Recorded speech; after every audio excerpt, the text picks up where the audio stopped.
चांगली भूमिका घेतली.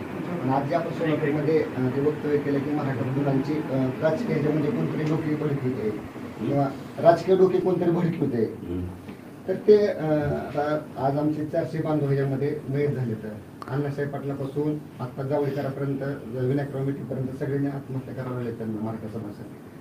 तर कोण डोकं भडकत नाही. आज समाज काय जगतोय ते आम्हाला अवस्थेत माहिती आहे. गरिबी काय असते ते आम्ही बघतोय.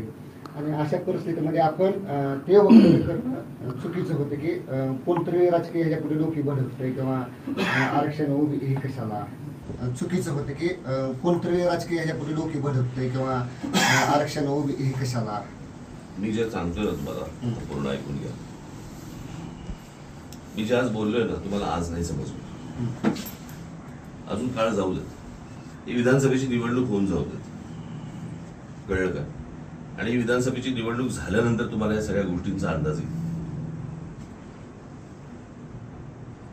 म्हणजे जरांगे पाटील आहेत ना त्यांनाही या गोष्टींचा अंदाज येईल. म्हणजे त्यांची जी लढाई चालली त्यांच्या लढाईचा विषय वेगळा आहे. पण ज्यांना तो राजकीय दृष्ट्या वापरायचा आहे, कळलं का, ते ह्यातनं ह्या गोष्टी साधून घेत आहेत. ह्या नीट समजून घ्या पहिले. बरोबर समजते मी काय म्हणतो? मी आज काय म्हटलं, महाराष्ट्राला आरक्षणाची गरज नाहीये. महाराष्ट्रासारखं प्रगत राज्य, बरोबर आहे, कोणालाही आरक्षणाची गरज नाहीये. इथल्या मराठी मुला मुलींना बरोबर शिक्षण आणि रोजगार याच्यासारखी महाराष्ट्रासारखी संधीच कुठे उपलब्ध नाही. आणि महाराष्ट्रात हे आहे म्हणून बाहेरच्या राज्यातली लोक इथे येतात. आज शेतकरी आत्महत्या करतोय. आपण दोन वेगवेगळे विषय बोलतोय. म्हणून मी सांगतो तुम्हाला, आता ह्या सगळ्या गोष्टींबद्दल तुम्हाला किती जणांनी आश्वासनं दिली आतापर्यंत. मागे मोर्चे निघाले होते एकदा, बरोबर, साधारणपणे त्यावेळेला फडणवीस मुख्यमंत्री होते, बरोबर. काय झालं त्याचं पुढे? काय झालं त्याचं? 16% आरक्षण दिलं, ते पण फसवून निघालं. एक्झॅक्टली. माझं हेच तुम्हाला सांगणं आहे, हे जे तुमच्या तोंडाला पानं पुसतायत आणि त्यांचा राजकीय स्वार्थ साधून घेत आहेत, यांच्यापासून सावध राहा. साहेब आम्ही सावध आहोतच. आमचं एवढंच म्हणणं होतं त्याच्यामध्ये की जे काय समजा आता आमची ओबीसीची 50%च्या आतून जी मागणी आहे, ऐका साहेब तुमचं आम्ही म्हणणं मान्य ऐकलं. आमचं म्हणणं 50%च्या आतून जी आमची मागणी आहे, तर ह्याच्यासाठी आपल्या पक्षाच्या वतीनं काय करताल आमच्यासाठी? मी तुम्हाला एक गोष्ट सांगतो. ज्या वेळेला जरांगे पाटील उपोषणाला बसले होते तेव्हा मी आलो होतो तिकडे. मी काय म्हटलं होतं तिकडे, तुम्ही जी मागणी करताय ती होणार नाही, हे लोक होऊ देणार नाहीत. यांच्या मनामध्ये फक्त तुमची माथी भडकवणे, संघर्ष घडवणे, यातनं हातामध्ये मतं मिळवणे, आणि तुम्ही वाऱ्यावर पडलात तरी चालेल. साहेब आता आजपर्यंत तेच केलं साहेब, तेच करतायत. बाळ रडल्याशिवाय दूध पाजत नाही, बरोबर आहे. तसं समाजाने कुठेतरी आता आक्रमक भूमिका घेतली शिवाय सांगतो, उद्या जर हे राज्य माझ्या हातात आलं, मी तुम्हाला सांगतो महाराष्ट्रात कोणालाही आरक्षणाची गरज लागणार नाही. आपली मराठी मुलं, आपल्या मराठी मुली, आपला शेतकरी, ह्याच्यावरती जो पैसा खर्च व्हायला पाहिजे ना, तो नको त्या लोकांवरती पैसा खर्च होतो या महाराष्ट्रात. हे जे सगळे पूल गोष्टी हे कोणासाठी बांधले जात आहेत? कोण लोकसंख्या वाढवत आहे इथे? जे पैसे तुमच्यावर खर्च व्हायला पाहिजेत, महाराष्ट्रात खर्च व्हायला पाहिजेत, ते फक्त शहरांमध्ये खर्च होत आहेत. हजारो कोटीचे टेंडर्स काढली जात आहेत, हजारो कोटीची, बरोबर. तो सगळा पैसा तिकडे जातोय का? कारण लोकसंख्या वाढली. आणि या लोकसंख्या वाढणीमध्ये सर्वात जास्त या शहरांवरती पैसा खर्च होतो, जो शेतकऱ्यांवरती व्हायला पाहिजे, जो आपल्या मराठी मुला मुलींवरती पैसा खर्च व्हायला पाहिजे, जो दाखवतो. त्याच्यामध्ये काय लिहिलंय माहिती तुम्हाला? महाराष्ट्रीयन लोकांना आम्ही घेणार नाही म्हणून.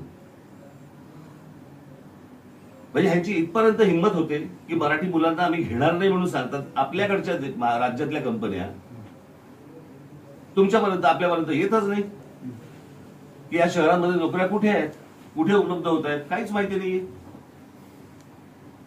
माझं म्हणणं एवढंच आहे की हा प्रश्न सोपा आहे. असाच मी सांगतोय तसाच की आपल्याकडे किती नोकऱ्या उपलब्ध आहेत, शिक्षणाची संधी कुठे कुठे उपलब्ध आहे हे आपल्या मुलांना माहितीच नाहीये. ते आपल्या मुलांपर्यंत पोहोचवलंच जात नाही. तुम्हाला मागचं आंदोलन माहिती? मी आजच माझ्या प्रेसमध्ये बोललो. रेल्वेचं आंदोलन माहिती तुम्हाला? कशासाठी आंदोलन झालं होतं ते? नोकऱ्या कुठे होत्या? महाराष्ट्रात. आणि जाहिराती कुठे होत्या? युपी बिहारला. म्हणजे त्यांना तुमच्या राज्यातल्या नोकऱ्या कळत आहेत, पण तुम्हाला कळत नाहीये. आरक्षण घेतलं जातं. मी तेच सांगतोय तुम्हाला, उद्या ओबीसी असू देत, दलित असू देत, मराठा असू देत, आपल्या कोणालाही आरक्षणाची गरज लागणार नाही महाराष्ट्रात. नाही साहेब, तो येईल तो वेळ येईल. सध्याची परिस्थिती आज आजचं- काय होऊ आजचं शकेल? वातावरण काय होतं? आजची परिस्थिती अशी आहे. मी जर तुम्हाला पाटला आजच्या 7 दिवस उपोषणाला साहेब, बसले. तुमचा विषय तुम्ही बोला, तो वरच्या लेवलचा विषय बोला. आजच्या आम्ही परिस्थितीमध्ये- खूप खाल्ल्या सामान्य लेवलला माणसं आजच्या आहोत. परिस्थितीमध्ये आज ही आमच्या सगळी मुलाची मंडळी, ही सगळी सर मंडळी तुम्हाला तुमचा फक्त वापर करून घेतील. आजपर्यंत सगळ्यांनीच घेतलेला साहेब. नाही, मी तुम्हाला आता सांगतोय, सर, हे पुढचे 3.5 महिने ना, नाही. आम्ही 3.5 महिन्याची वेळ येऊ देणार नाही साहेब. आम्ही तर अशी परिस्थिती साहेब, ही आमचे- साडेतीन- तुमच्या- पुढचे तुमच्या 3.5 अपेक्षा महिने साहेब, आहेत ना. ऐका की आजपर्यंत मराठा युवकांचा सर्व पक्षीय नेत्यांनी, पुढाऱ्यांनी, राजकारण्यांनी आजपर्यंत फक्त मराठवाडा असेल, पश्चिम मराठा असेल, फक्त उपयोग करून घेतला. तुम्ही म्हणता 100% त्याप्रमाणे घेतलेलाच आहे. आमची तुमच्याकडून ही अपेक्षा आहे की म्हणून दादासारखे नेतृत्व सामान्य कुटुंबातून आलेलं मी त्यांना भेटणार आहे. त्यांची मागणी रास्त आहे, त्याला कुणीच मी कुणी त्यांना- डेअरिंग करीत मी नाही. त्यांना तुम्ही भेटणार आहे. त्याप्रमाणे आता- डेअरिंग आता करून मध्यंतरी- मराठा मुलांच्या मध्यंतरी पाठीमागे मुंबईला उभं येऊन राहा. गेले मोर्चाला, मध्यंतरी मुंबईत येऊन गेले मोर्चाला. हो मुख्यमंत्र्यांनी सांगितलं दिलं झालं म्हणून. हो. काय झालं? आता देश काला त्याच्या पुढे काहीच केलं नाही नाही. होणार. नाही झालं, पण आम्ही मान्य नाही ना ते केलं. मी तुम्हाला आम्ही नाही मान्य अहो, केलं. त्याच्या अगोदरच मी जेव्हा येत होते ना जरांगे पाटील मुंबईला, त्याच्या अगोदर मी बोललो होतो की हे होणार नाही, हे फक्त तोंडाला पानं पुसतील आणि पाठवून देतील. साहेब, मग त्यांना आम्ही मराठा समाजाला मी लोकसभेला दाखवून दिले. म्हणूनच या दाखवून दिले आम्ही. या मग सगळ्या आता विधानसभेला सगळ्या आमची एवढीच लोकांना- इच्छा आहे की तुम्ही मराठा समाजाच्या बरोबर राहो. आणि मी सगळ्यांबरोबरच आहे. नाही ना, मग आम्हाला तसं वाटतंय तुम्ही नाही आमच्या बरोबर. असं तुम्हाला वाटतंय रे. हे बघा, तुम्हाला वाटण्याची विषय नाहीये, मला काय वाटते महत्वाचं आहे. माझ्यासाठी महाराष्ट्रामधला प्रत्येक नागरिक माझा आहे, कळलं का? मी समाज म्हणून बघत नाही आणि तसे संस्कार माझ्यावरती झाले नाहीत. साहेब, तुमच्या आमच्या आंदोलनामध्ये आम्ही सगळे सहभागी झालेलो आहोत. विचारा तुमची आमच्या सभा. घरामध्ये कधी जातपात पाहिली गेली नाही. आम्हाला जातपात कळत नाही, आम्ही जातपात मानत नाही. बरोबर आहे? जो असेल तो माझा, महाराष्ट्रामधला प्रत्येक जण माझा आहे. बरोबर की नाही? मला एक मिनिट, मी या सगळ्या ह्याच्यानंतर जरांगे पाटलांशी बोलीन, मी काय बोलायचं ते, कळलं का? साहेब, तुम्ही अशी का मध्यस्थी करत नाही की जर तुम्हाला मला जरा बोलू द्याल त्यांच्याशी. हं.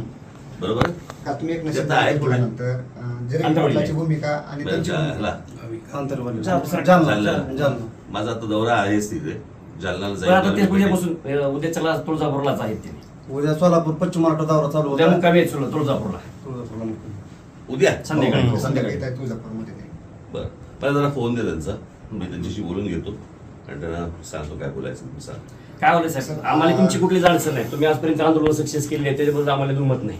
पण जे तुम्ही म्हणता की ही दिशा भटकवण्या सरकारचं कामच आहे ती, कुठलंही सरकार येऊ द्या, पण तुम्ही आमच्या मराठा समाजाबरोबर राहू आणि ठामपणाने राहू. आमची एवढीच मुंबई आहे. आमची 50% आतून मागणी आहे. मी परत तुम्हाला तेच सांगतो, जर हे होण्यासारखं असतं ना तर मी तुम्हाला सांगितलं असतं हे होण्यासारखं आहे. याच्यासाठी घटनेमध्ये बदल करावा लागेल. याच्यासाठी केंद्रामध्ये हे बघा, हे सगळं शरद पवार साहेबांना माहिती आहे. हो, हं? माहिती आहे सगळं. माहिती आहे ना? त्यांनीच केलेलं आहे कारण बरोबर ना? हे सगळं त्यांना माहिती आहे ना? मग हे का नाही केंद्रात बोलत? आता पण 2 दिवसापूर्वी मुख्यमंत्र्यांनी त्यांची बैठक झाली, बरोबर? सांगताना बाहेर काय सांगितलं? आरक्षणाबद्दल चर्चा झाली. काय झाली? काहीच नाही साहेब.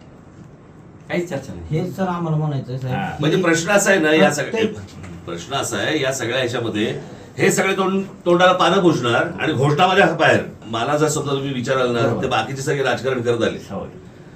मी तुम्हाला जे असेल ते तोंडावर सांगणार, बरं. बरोबर की नाही? शेवटचं- तुम्ही सांगितलेलं आजपर्यंत सांगितलेलंच आहे. मला तुमचा काही गैरफायदा नाही घ्यायचा आहे. मी तुमच्यासाठी मतांसाठी राजकारण नाही करणार. मला जातपात कळत नाही, मला त्याच्याशी देणं घेणं नाही. समजलंय? माझ्यासाठी महाराष्ट्र महत्वाचा आहे. मग तुम्हाला असं वाटतंय का मराठा आरक्षणाचा लढा मी परत थांबवावा तुम्हाला आम्ही? सांगतो, महाराष्ट्र हा माझ्यासाठी महत्वाचा आहे. मला या सगळ्या गोष्टींमध्ये फक्त एकदा त्यांच्याशी बोलू देत. माझं बोलणं झाल्यानंतर मी तुमच्याशी बोलेन. तेच बोलतील तुमच्याशी. साहेब शेवटचं फक्त तुमची भूमिका स्पष्ट करा. तुम्ही आपण मराठा मराठाबद्दल समाजाबद्दल ते होऊन जाईल. आरक्षणाबद्दल आपली तुम्हाला भूमिका तेच आहे. सांगतोय, तुम्ही माझ्यावरती हा दबाव नका टाकू. नाही नाही, दबाव नाही. नाही. दबाव मला नसाय. त्यांच्याशी बोलू देत, बोलल्यानंतर बोलू देत. ठीक आहे. समजलं?